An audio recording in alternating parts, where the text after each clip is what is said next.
Allah tells us, call upon me. He's not saying ask through someone else. He's not telling you to wait for a special time or place. He's telling you wherever you are, however you feel, just call upon me.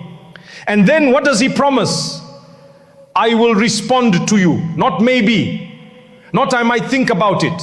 No, he says, I will respond. The King of Kings is giving you a direct guarantee that when you talk to him, he listens. And when you ask, he responds. In the same verse, Allah uses the word worship right after mentioning dua, as if to say that making dua is worship. In fact, the Prophet Muhammad sallallahu alaihi wasallam said, dua is the essence, the very marrow of worship. Think about it. The marrow is the core of the bone. It's where life is nourished and sustained. Similarly, dua is the heartbeat of your connection with Allah. It's not just a request, it's a declaration of your dependence, your faith, your love for your Lord. Many people think dua only means lifting your hands and saying, oh Allah, give me, oh Allah, help me. That is, of course, one type of dua and a powerful one. But there's another type of dua that many forget, and it's just as important. That is the dua of worship. Yes. Every time you perform an act of worship, your salah, your fasting, your charity, your kindness to others, your smile, your honesty, your patience, all of it is a form of dua. Why? Because when you worship Allah sincerely, even without uttering a word, you are asking Him through your action, oh Allah, accept this from me. Oh Allah, draw me closer to you. Oh Allah, protect me and bless me through this act.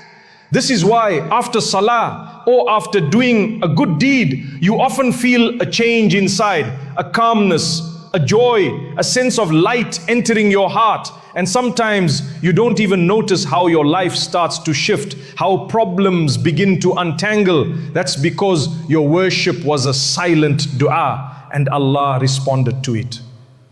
Have you ever helped someone and they came to you crying, saying, Wallahi, Allah sent you to me today. I was at breaking point. That's not a coincidence. That's Allah using you because of the sincerity of your worship and your connection with Him. Here's something beautiful from the same verse and hadith traditions. Allah loves it when you ask Him. Yes, you heard that right. He loves it. The Prophet ﷺ said, ask Allah from His bounty. Ask Him to bless you. Ask Him to provide for you.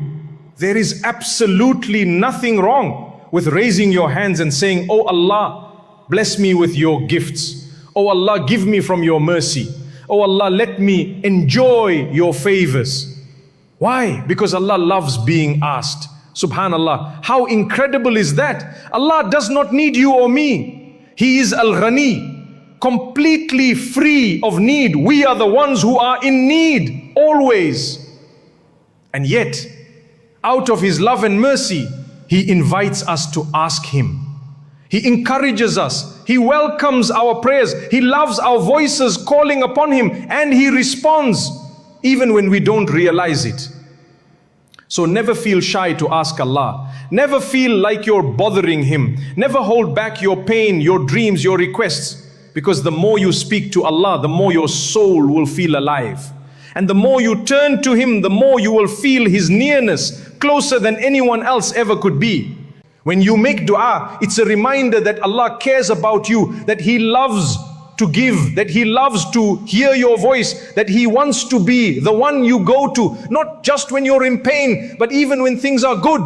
He wants you to rely on Him, not because He needs it, but because you need it, because your soul finds peace in turning to Him. One of the most powerful reasons why Allah wants us to make dua is to help us feel independent of people. How many times have we said it ourselves? You just can't trust anyone these days. Even the ones you love the most, at some point they let you down. And it's true. Even the people who mean well, your family, your friends, your closest supporters, there comes a time when they can't help you anymore. Not because they don't care, but because they're just human. But Allah, He's never limited. He never disappears. He never abandons. He never gets tired of hearing your voice. And that's why Allah is telling you, if the whole world turns its back on you, I am still here and I will always be here. This is true freedom, my brothers and sisters. When your heart becomes attached to Allah alone, you stop needing the validation of people. You stop trying to please the world, because you know, as long as Allah is pleased with you, you are free. And every single one of you, no matter who you are, no matter where you're from, can have that special relationship with Allah, where your heart feels complete without the need to depend on anyone but Him. But here comes the part many people struggle with. They say, I've been making dua again and again. Why isn't Allah answering me? It's a common misunderstanding, and it's because we often fall into a trap. We make a dua and expect a specific answer at a specific time in a specific way. And when it doesn't happen, we lose hope. We feel like nothing is changing. But brothers and sisters, please listen carefully. You and I don't know what tomorrow holds. We don't even know what's good for us. So how can we demand that Allah gives us what we want when we want it, as if we know better? One brother once came to me broken. He had isolated himself from people. He left his job. He cried day and night, begging Allah for help. But nothing changed. In fact, it got worse. So I asked him, are you expecting a very specific outcome? Are you holding on to an image in your mind that relief must come in this exact way? He said, yes. And I told him, that's where the pressure is coming from. That's where the pain is increasing, because you're clinging to your expectations, not trusting Allah's plan. Make your dua, pour your heart out, but then let go. Trust that Allah will give you what you need, when you need it, and how you need it. And I promise you, when the answer finally comes, you'll look back and say, Alhamdulillah, Allah knew better all along. My beloved brothers and sisters, listen to this beautiful hadith of the Prophet ﷺ, a hadith that can change the way you make dua forever. The Prophet Muhammad ﷺ said, call upon Allah with certainty that He will respond to you. This is the first condition of dua. When you ask Allah for something, ask with conviction, with a heart full of certainty that He is listening and that He will respond. Don't make your dua like a person who's unsure, doubtful, or half-hearted. Ask with the full belief that your words are reaching the heavens and that Allah, the most merciful, is preparing a response better than you can imagine. The second condition, the Prophet ﷺ said, do not be hasty. Many of us make this mistake. We say, I've been making dua again and again, but nothing's happening. And then we stop. We give up. But the Prophet ﷺ warned us, don't rush it. Because your dua is still working, it's still rising. The doors of the heavens are still opening, but maybe the time isn't quite right yet. Maybe what you're asking for needs to wait until you're ready. The Prophet ﷺ continued and explained something very important. The servant's dua is answered so long as they do not ask for a sin or for the cutting of family ties. So if someone makes a dua for something sinful, like harm, injustice, or breaking up families, Allah will not accept that. Now here's something deeply comforting. The Prophet ﷺ said, whenever a Muslim prays, so long as it's not for sin or for severing ties, Allah answers it in one of three ways. Listen carefully to these three ways. Allah gives you exactly what you asked for. Maybe immediately, maybe soon, but exactly what you asked. Allah delays it for a time that is better.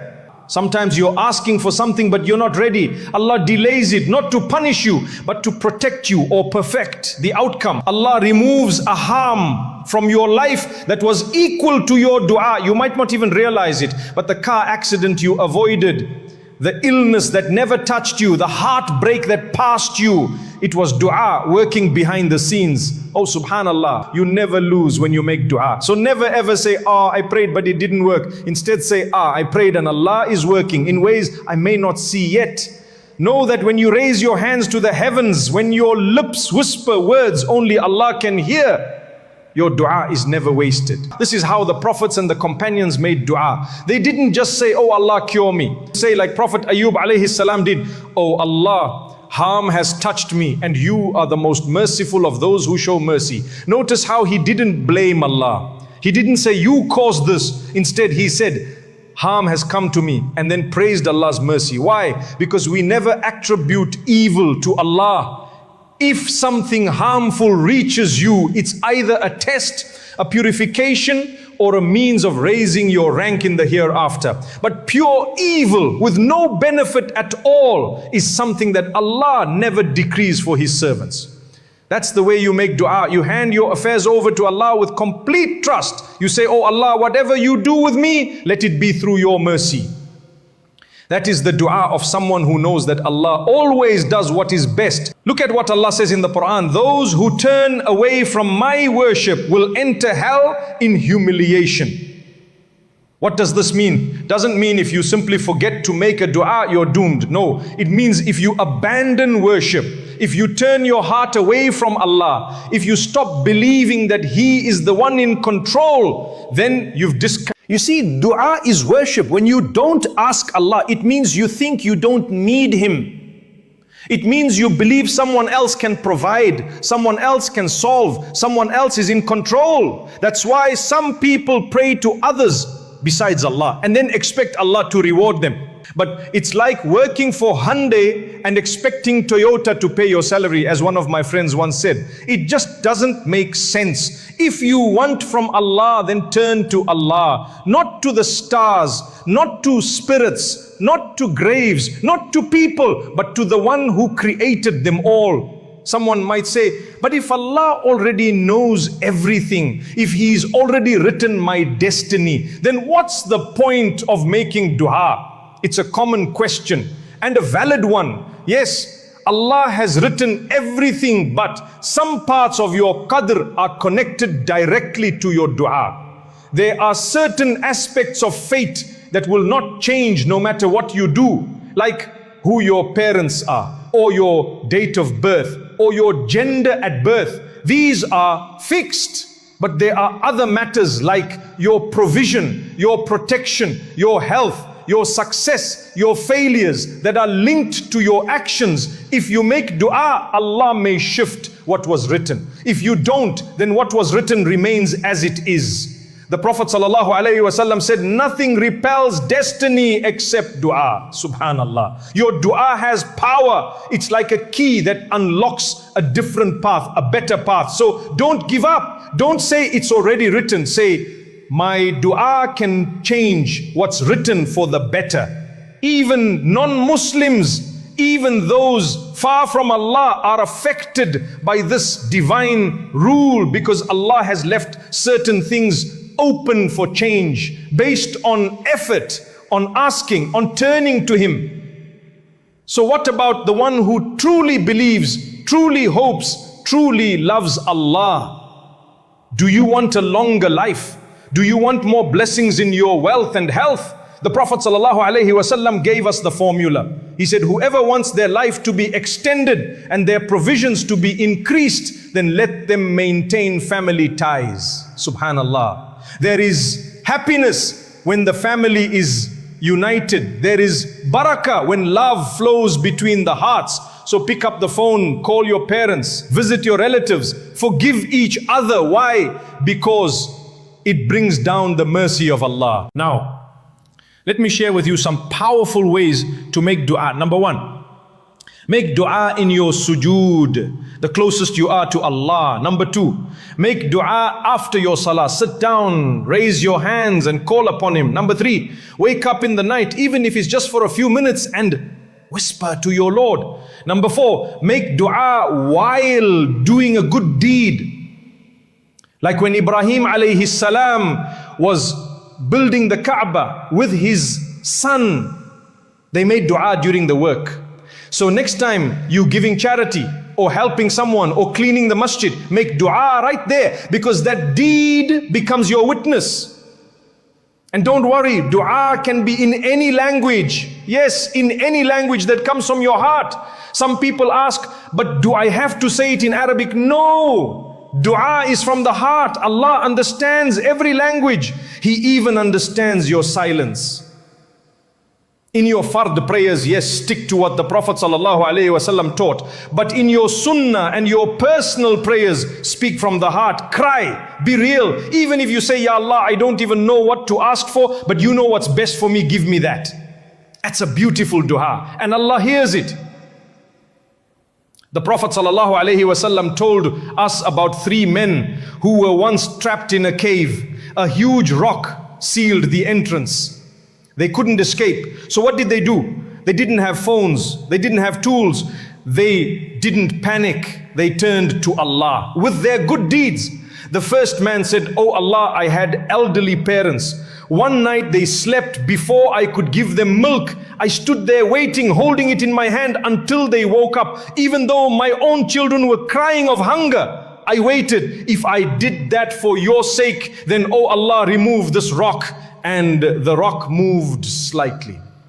The second man said, Oh Allah, I had a cousin I loved deeply. I tried to tempt her and she refused. But when she was in desperate need, she agreed. And just before we did the haram, she said, Fear Allah. And I stopped. I walked away. I feared you. If I did that for your sake, remove the rock. And the rock moved more, but they were still trapped. Then the third one said, Oh Allah, a worker of mine left before collecting his wages. I invested his share and it grew. Years later, he came back. I gave him everything, the animals, the wealth, all of it. If I did that for your sake, then oh Allah, let us out of this cave. And the rock moved completely. They were free. Subhanallah. This is tawassul. It's using your good deeds as a means to get closer to Allah. You're not bargaining with Allah. You're simply saying, Oh Allah, I did this for you and today I need you. I'm knocking on your door with that deed. That is not arrogance, that is sincerity.